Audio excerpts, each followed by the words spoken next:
Bismillahirrahmanirrahim. Assalamualaikum warahmatullahi wabarakatuh.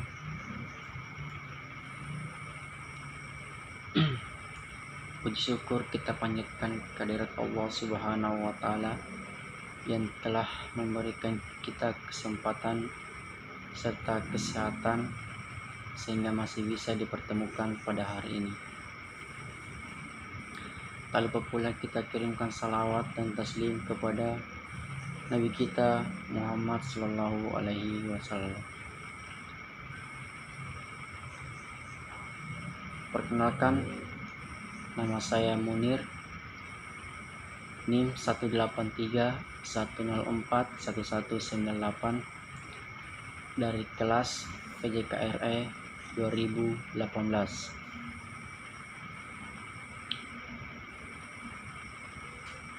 Baiklah teman-teman, pada kesempatan kali ini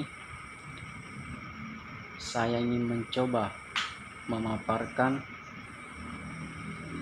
PowerPoint yang bertemakan rancangan penelitian eksperimen dan non-eksperimen pada mata kuliah metode penelitian.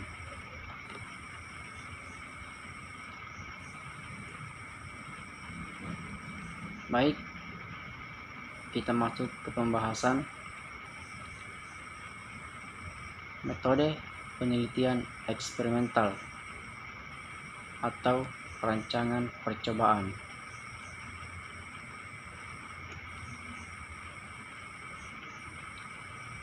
Ya, di sini terdapat riset eksperimental dan riset non eksperimental.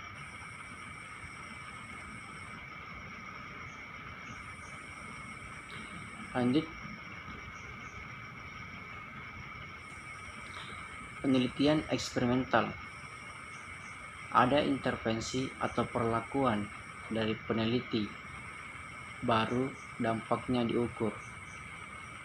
Sedangkan penelitian non-eksperimental, peneliti tidak melakukan intervensi, hanya mengumpulkan data atau fakta yang ada.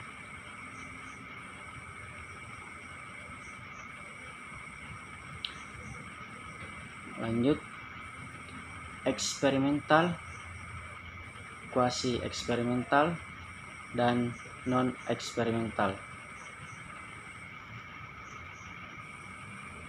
Yang pertama, kuasi eksperimental. Peneliti tidak melakukan intervensi secara langsung, tetapi mengelompokkan data yang ada seolah-olah ada kelompok perlakuan dan ada kelompok kontrol sebagaimana yang terjadi dalam penelitian eksperimental. Yang kedua, rancangan percobaan dan teknik analisis data dapat menggunakan rancangan dan teknik analisis sebagaimana yang berlaku untuk penelitian eksperimental.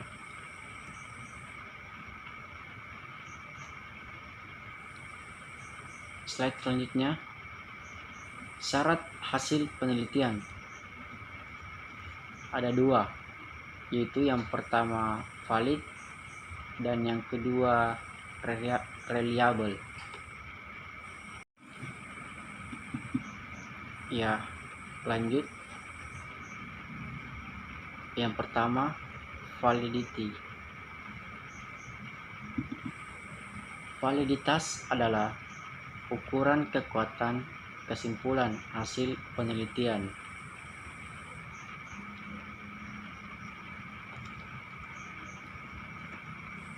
Dan yang kedua, syarat yang kedua, reliability atau reliabilitas. Reliabilitas adalah ukuran konsistensi dari suatu hasil pengukuran.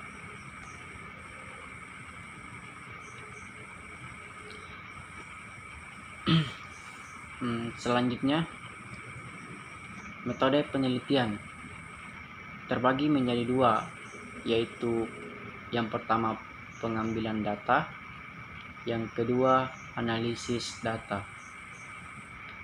Yang pertama, pengambilan data. Di sini terdapat beberapa poin, di mana yang pertama objek, yang kedua bahan, yang ketiga alat, yang keempat cara kerja, dan yang terakhir atau yang kelima rancangan percobaan.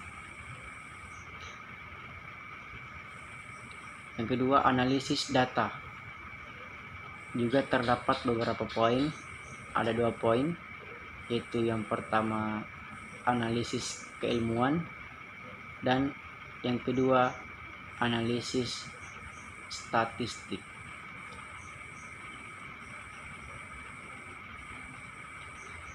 Slide selanjutnya, rancangan percobaan.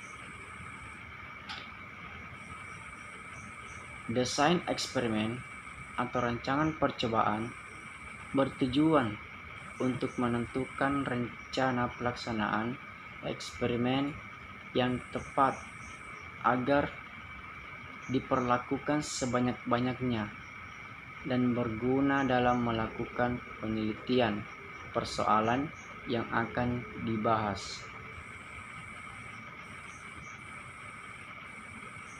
Pengaturan pemberian perlakuan atau input kepada satuan-satuan percobaan dengan maksud agar keragaman respon atau output yang ditimbulkan oleh keadaan lingkungan dan heterogenitas bahan percobaan yang digunakan dapat diwadahi dan disingkirkan. Yang ketiga, suatu uji atau sederetan uji yang bertujuan merubah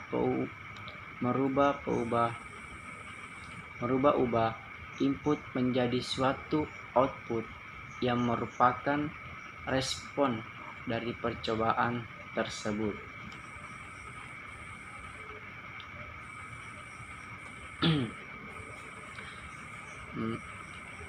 Beralih ke slide selanjutnya, terdapat kriteria. Suatu kegiatan dikatakan sebagai eksperimen bila memenuhi karakteristik berikut. Di sini terdapat ada 3 poin yang dimaksud karakteristik, yaitu poin pertama merupakan kajian manipulasi atau pengaturan variabel independen atau variabel bebas. Poin yang kedua, pengaruh atau efek manipulasi variabel independen terhadap satu atau lebih variabel dependen atau variabel terikat diukur. Yang ketiga, level atau taraf variabel independen yang dimanipulasi dikenakan secara random pada unit percobaan.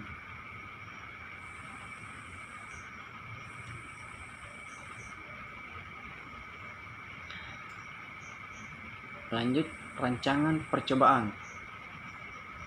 Di sini terbagi menjadi 2, yaitu validitas internal dan validitas eksternal. Yang pertama, validitas internal. Apakah manipulasi percobaan memang benar menimbulkan perbedaan? Dan yang kedua, validitas eksternal. Seberapa jauh penemuan ini cukup representatif untuk dibuat generalisasi pada kondisi sejenis. Slide selanjutnya, terdapat prinsip dasar perancangan percobaan. Di sini ada 3 poin prinsip dasar perancangan percobaan, yaitu yang pertama pengacakan atau randomization. Yang kedua pengulangan atau replikasi. Dan yang terakhir atau yang ketiga ialah pengendalian lingkungan atau dalam kurung lokal control balas kurung.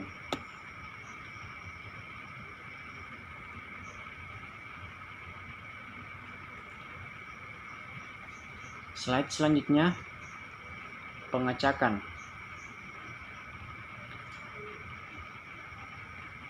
Fungsi dari pengacakan adalah menjamin sahihnya dugaan tak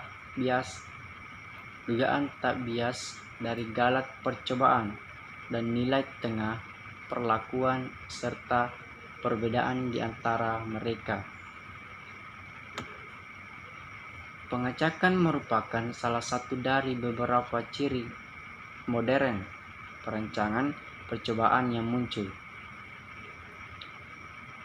Setiap unit percobaan memiliki peluang yang sama untuk diberikan suatu perlakuan. Ada 3 poin di sini, yaitu yang pertama menghindari galat sistematik, yang kedua meningkatkan validitas kesimpulan atau pemenuhan asumsi kebebasan, dan yang terakhir caranya, di mana terdapat beberapa bagian lagi, yaitu lotere, tabel bilangan acak, dan komputer. Lanjut, terdapat di sini pengulangan, penerapan perlakuan yang sama terhadap beberapa unit percobaan. Ada 3 poin, yaitu yang pertama untuk menduga galat percobaan, yang kedua untuk menduga standar error rataan perlakuan, dan yang ketiga meningkatkan ketelitian suatu percobaan, meningkatkan presisi kesimpulan. Yang kedua, berapa jumlah ulangan? Minimal 3, minimal DB galat 15, dan gunakan formula yang ada seperti yang tertera di slide-nya. Gunakan formula yang ada.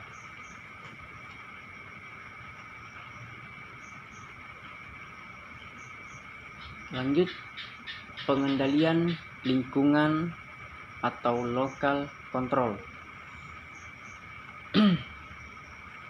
Pengendalian kondisi-kondisi lingkungan yang berpotensi mempengaruhi respon dari perlakuan.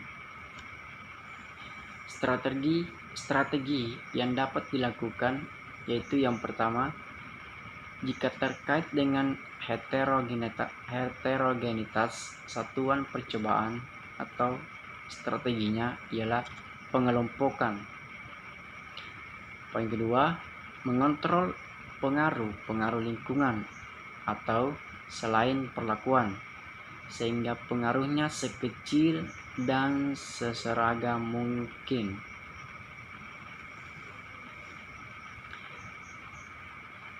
Ya, lanjut.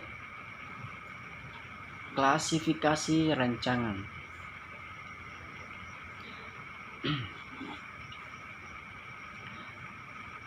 Klasifikasi rancangan terbagi menjadi 3, yaitu yang pertama rancangan lingkungan, yang kedua rancangan perlakuan, dan yang ketiga rancangan pengukuran.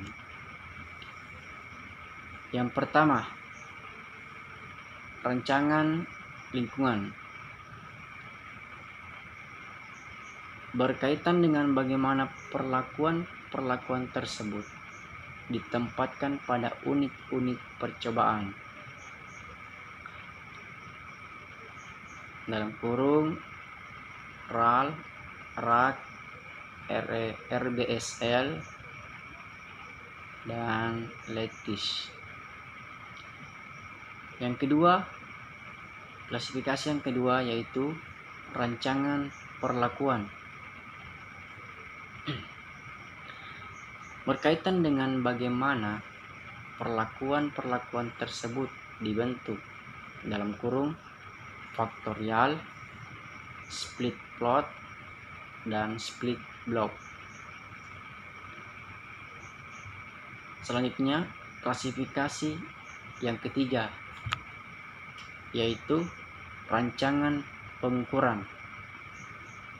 Berkaitan dengan bagaimana respon percobaan diukur dari unit-unit percobaan yang diteliti.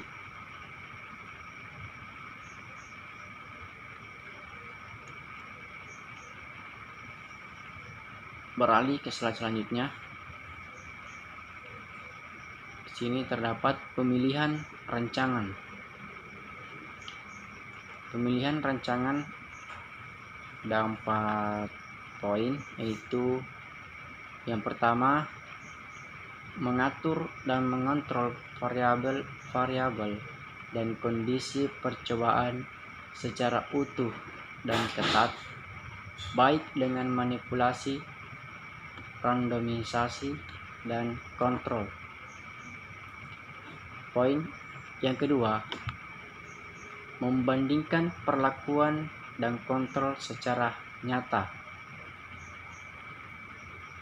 Yang ketiga, memaksimalkan varians dari variabel-variabel yang diteliti dan berkaitan dengan hipotesis yang diuji. Poin yang keempat yaitu meminimalkan. Poin yang kedua yaitu yang pertama, varians dari variabel pengganggu dan variabel random yang berada di luar penelitian. Dan yang kedua, varians error.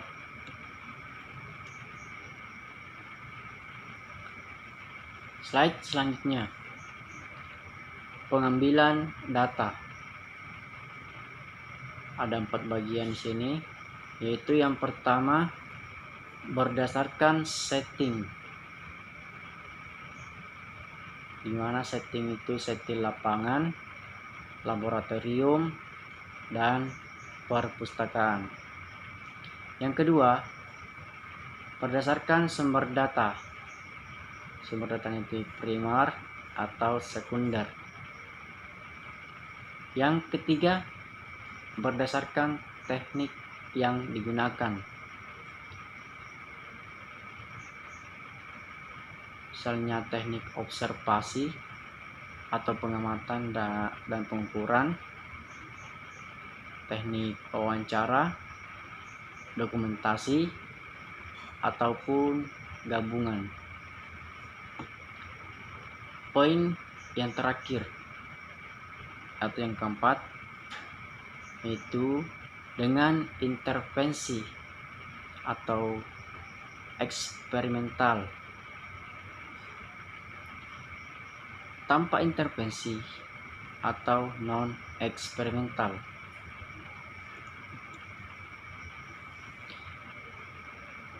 Ya, lanjut rancangan pengumpulan data.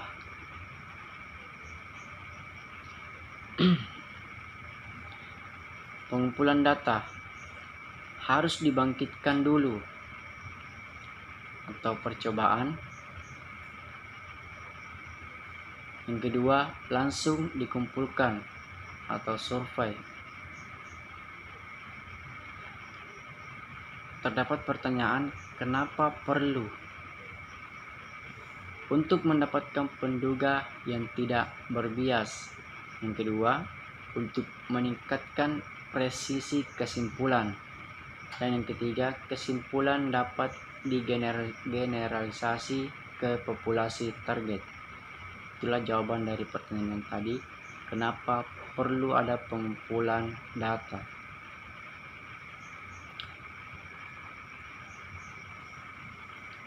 Lanjut, teknik sampling. Teknik sampling yang pertama, probability sampling. Setiap anggota populasi memiliki kesempatan yang sama besar untuk dipilih. Keuntungan probability sampling adalah sampling error dapat dihitung, di mana sampling error adalah derajat yang menunjukkan sejauh mana sampel berbeda dengan populasi. Terbagi menjadi tiga, yaitu random sampling, systematic random sampling, dan stratified random sampling.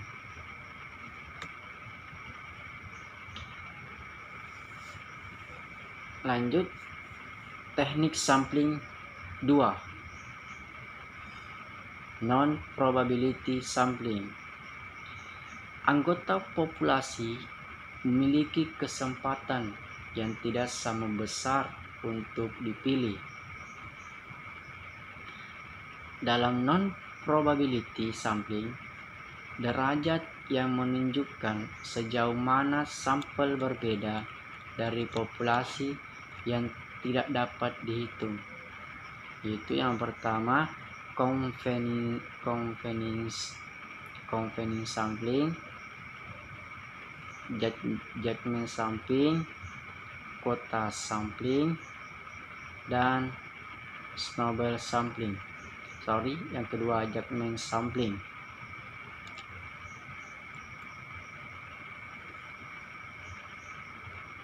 Lanjut, analisis data.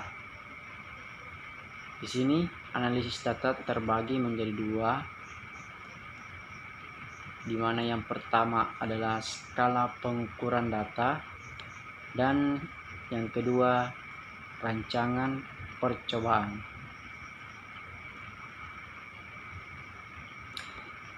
Slide selanjutnya, skala pengukuran data terbagi menjadi 4 skala, yaitu yang pertama skala nominal, yang kedua skala ordinal, yang ketiga skala interval, dan yang terakhir atau yang keempat skala rasio.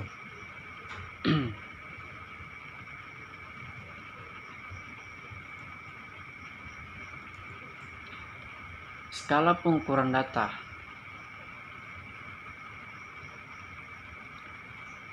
Yang pertama itu ya skala nominal, merupakan data yang tingkatannya paling rendah.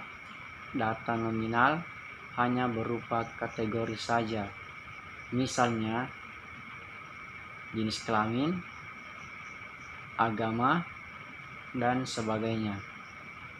Yang kedua, skala ordinal.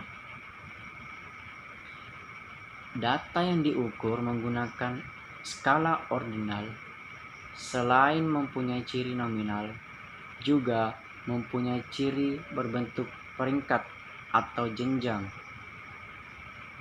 Istilah ordinal berasal dari kata ordo yang berarti tatanan atau deret.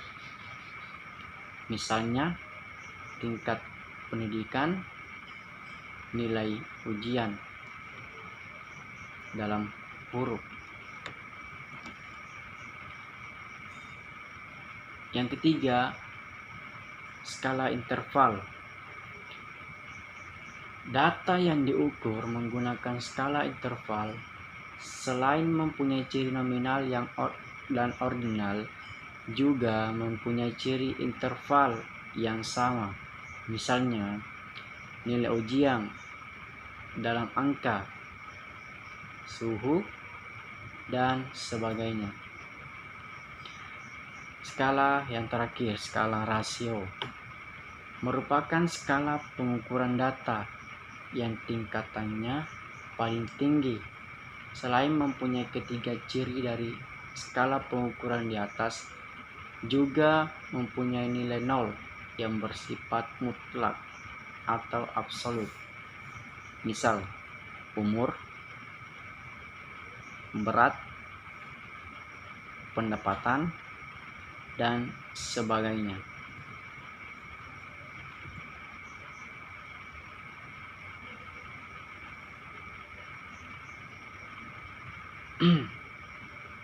Skala nominal dan skala ordinal termasuk analisis non-parametrik, dan dua skala lainnya yaitu skala interval dan skala rasio termasuk analisis parametrik. Jadi keempat skala ini dibagi menjadi dua, di mana yang termasuk analisis non parametrik di sini skala nominal dan skala ordinal, dan yang termasuk analisis parametrik itu skala interval dan skala rasio. Slide selanjutnya, istilah pokok dalam desain eksperimen.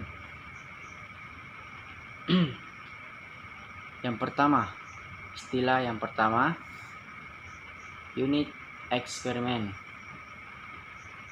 Unit yang dikenai perlakuan tunggal dalam kurung mungkin merupakan gabungan beberapa faktor balas kurung dalam sebuah replikasi eksperimen dasar. Istilah yang kedua yaitu perlakuan. Sekumpulan kondisi eksperimen yang akan digunakan terhadap unit eksperimen dalam ruang lingkup desain yang dipilih. Yang ketiga, keliruan eksperimen, menyatakan kegagalan dari dua unit eksperimen identik yang dikenai perlakuan untuk memberikan hasil yang sama. Yang keempat, replikasi, pengulangan eksperimen dasar. Yang kelima, pengacakan. Unit-unit sampel dari suatu populasi diacak sebelum dilakukan pengambilan. Yang keenam, kontrol lokal. Pengendalian kondisi-kondisi lingkungan yang berpotensi mempengaruhi respon dari perlakuan. Yang pertama, pengelompokan. Yang kedua, pemblokan.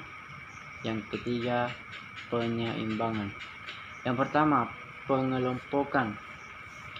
Penempatan sekumpulan unit eksperimen yang homogen ke dalam kelompok-kelompok agar supaya kelompok yang berbeda memungkinkan untuk mendapatkan perlakuan yang berbeda pula.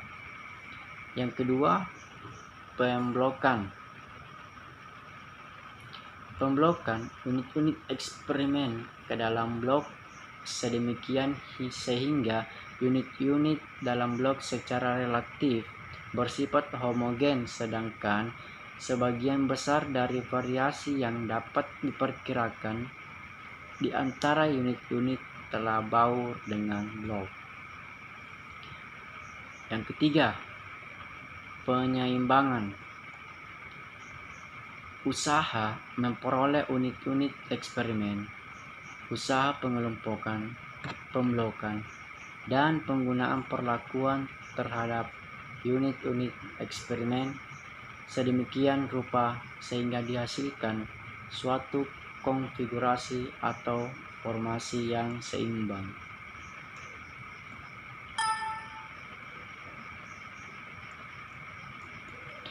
Poin yang ketujuh, istilah yang ketujuh, faktor atau kuantitatif dan kualitatif. Peubah bebas penyusun perlakuan, di mana nilai-nilainya dapat bersifat kualitatif maupun kuantitatif. Taraf faktor, nilai atau klasifikasi dari sebuah faktor. Yang kesembilan, interaksi, perubahan pengaruh dari suatu faktor pada berbagai taraf faktor yang lain. Slide selanjutnya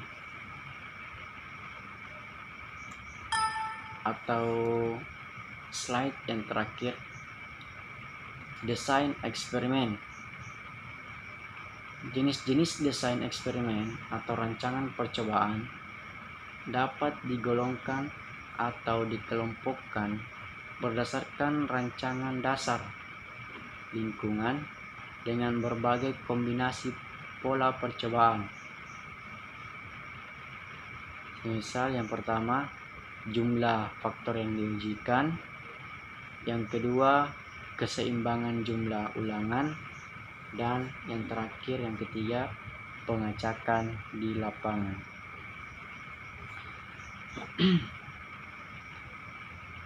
Baiklah, itulah tadi hasil pemaparan dari saya